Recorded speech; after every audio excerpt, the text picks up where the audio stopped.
इससे पहले आपको नोमेनक्लेचर टर्म पढ़ाया गया था, है। आज हम लोग देखेंगे फंक्शनल ग्रुप के बारे में। जरा देखिएगा, यहाँ पे लिखा जा रहा है फंक्शनल ग्रुप। फंक्शनल ग्रुप को शॉर्ट में आप लिख सकते थे FG। क्या लिखिएगा? FG, है ना। इसको आप हिंदी में बोल सकते थे क्रियाशील समूह बोलिएगा। जरा देखिए फंक्शनल ग्रुप क्या होता है ना कि अब जैसे यहाँ आप बात कीजिएगा इथाइल अल्कोहल के बारे में। इथाइल अल्कोहल का फॉर्मूला हो जाएगा C2H5OH और यहाँ लिख रहे हैं C2H5O बॉन्ड C2H5। जरा ठीक से इसको ध्यान दीजिएगा कि यहाँ पे आपका OH है और इथाइल है, यानी इसको ये नाम इथाइल अल्कोहल दीजिएगा। यहाँ O बॉन्ड O, इसको ईथर बोलिएगा, इसका नाम डाइइथाइल ईथर होगा, है ना। तो यहाँ पे पहले इसको लिखिए, इसका नाम क्या हो जाएगा बोलिए? इसका नाम हो जाएगा इथाइल अल्कोहल। क्या बोलिएगा? Ethyl alcohol. और इसका नाम क्या हो जाएगा? Diethyl ether. डाइइथाइल ईथर देखेंगे क्योंकि इथाइल यहाँ पे 2 है इसीलिए डाई लगा, और C2H5 को इथाइल तो डाइइथाइल, और इतना को क्या बोलेंगे? ईथर बोलेंगे। अब जरा देखिए इसमें से पूछा जाए कि इसका फंक्शनल ग्रुप क्या हो जाएगा, तो इसका फंक्शनल ग्रुप यहाँ से निकल के आएगा OH, और OH जो होगा वो किसका फंक्शनल ग्रुप? तो अल्कोहल का होता है ना। तो यहाँ पे क्या लिखिएगा? अल्कोहल लिखिएगा। इसमें अब फंक्शनल ग्रुप की बात कीजिएगा तो क्या रहेगा? बॉन्ड O बॉन्ड, जिसमें से बॉन्ड O बॉन्ड किसका फंक्शनल ग्रुप है? ईथर का फंक्शनल ग्रुप है। अब जरा इसके यूज के बारे में जान लीजिएगा कि इसका यूज कहाँ कैसे कैसे कीजिएगा। तो यही आपका इथाइल अल्कोहल है और यही आपका ईथर है। इसका यूज जो होगा वो वाइन में होता है, यानी शराब के लिए, है ना। जैसे अभी जितने भी है ना, अब जरा देखिए कि यहाँ पे अगर हम लिखते हैं अल्कोहल लेने के बाद, यहाँ लिखा गया इथाइल अल्कोहल, तो जैसे आप अल्कोहल लीजिएगा तो अल्कोहल लेने के बाद इफेक्ट किसमें होगा? मान लीजिए जब आप अल्कोहल लीजिएगा ना तो लेते समय पता है थोड़ा सा मस्ती आता है। जैसे आप रोड पे अगर सपोज चल रहा है ना तो अल्कोहल जितने लोग लेते हैं तो लेते समय वाह वाह करते हैं, लेकिन जैसे रोड पे चलेंगे तो बड़ी मजे से वाह वाह करेंगे। रोड पे चलेंगे तो कहेंगे सारा मेरा है, दो धक्का मारेंगे तो कहेगा सारा तेरा, है ना।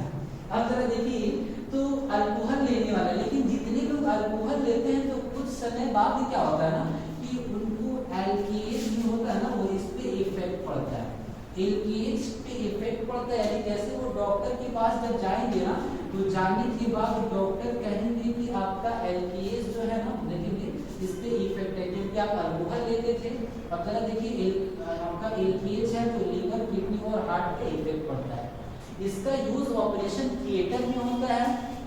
अब जरा देखिए कि यही पे इथाइल अल्कोहल है C2H5O C2H5।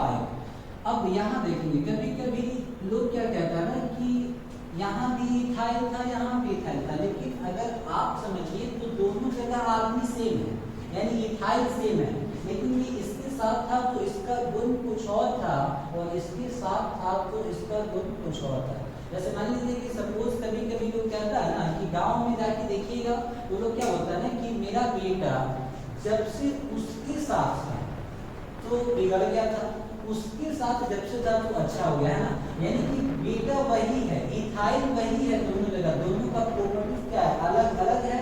तो अब अगर सवाल किया जाए कि फंक्शनल ग्रुप होता है क्या, what do you mean by functional group, तो कह सकते थे कि functional group are those group of organic compound on which their properties depends, यानी इसका प्रॉपर्टीज है ना कुछ और होगा और इसका प्रॉपर्टीज क्या होगा? कुछ और होगा।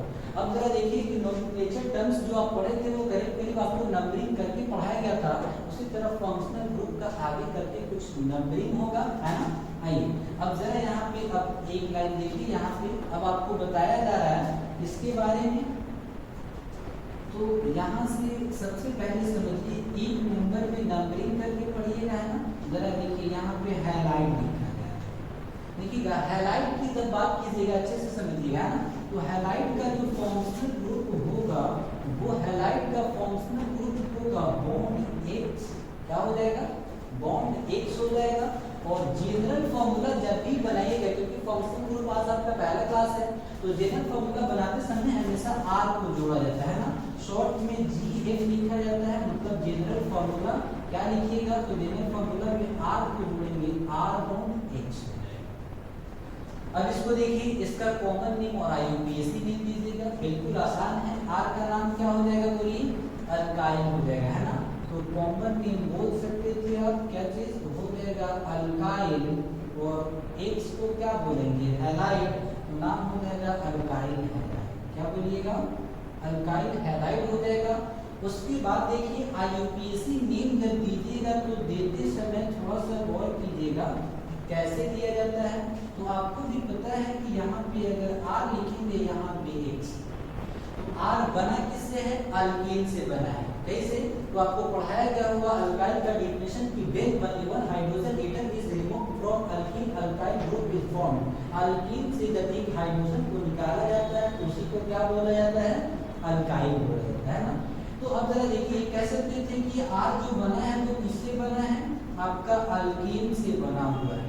और एक्स जो है वो, तो जरा देखेंगे यहाँ पे एक्स जो था, तो एक्स को आप क्या बोलेंगे, तो एक्स से आपका हैलोजन, क्या हो जाएगा हैलोजन। इसके फैमिली में कौन कौन आएगा, तो हैलोजन फैमिली आपको पीटी में पढ़ाया गया होगा। हैलोजन फैमिली में आता है फ्लोटिकल बरियास में, यानी लिख सकते थे फ्लोरीन, क्लोरीन, ब्रोमीन, और क्या लिखिएगा आयोडीन और एस्टाटीन लिख सकते थे। जिसमें से जनरली किसको यूज किया जाएगा, तो फ्लोरीन को यूज किया जाएगा, ब्रोमीन को यूज किया जाएगा, आयोडीन को। अगला सवाल हुआ कि आखिर फ्लोरीन और एस्टाटीन बच गया, इसका यूज, तो देखेंगे ये हाईली रिएक्टिव होता है, इसीलिए इसका यूज नहीं कीजिएगा, और ये आपका रेडियो एक्टिव एलिमेंट होता है ना।